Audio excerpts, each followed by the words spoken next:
The lighthouse light turned on by itself after 30 years of silence, and I was standing inside it when the first scream came from the sea.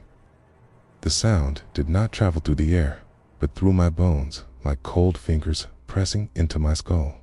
I knew in that moment that the light was not meant to guide ships anymore. My name is Elias Morgan.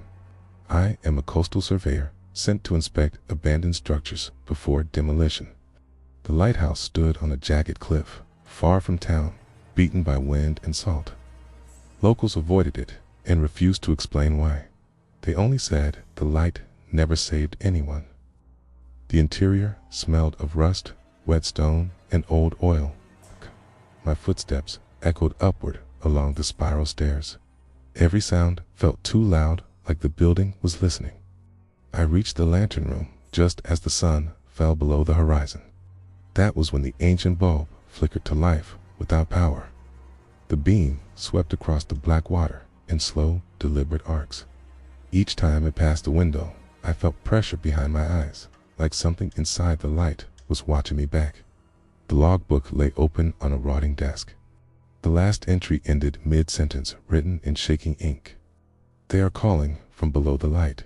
A low horn sounded from the sea, long and mournful. No ships were listed on any schedule. The sound came again, closer this time. The water below the cliff began to churn, even though the wind was still. I leaned toward the glass and saw shapes moving beneath the surface. Pale forms twisting together like drowned bodies waking from sleep. As the light touched them, they lifted their faces upward, their mouths opened in perfect unison.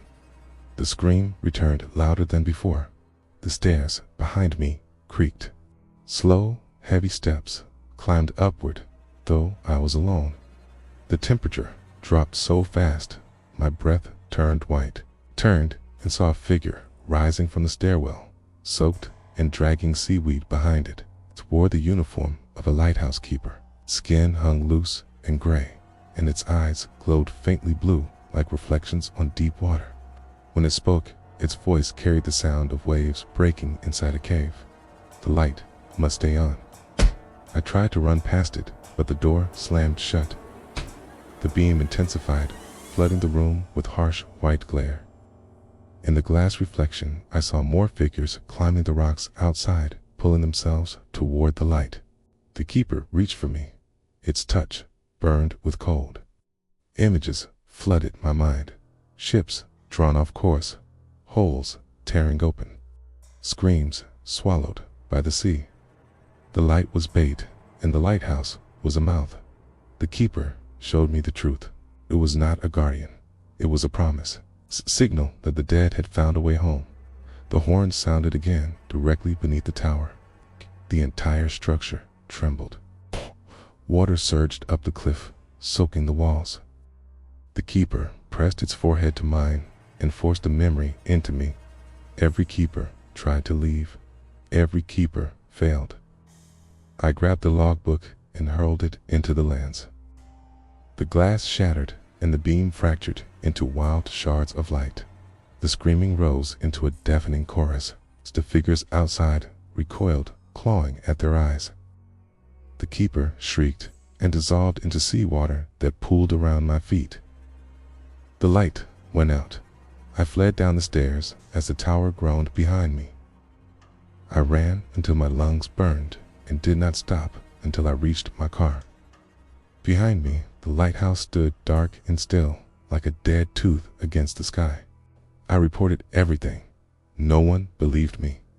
The demolition was approved and completed a month later.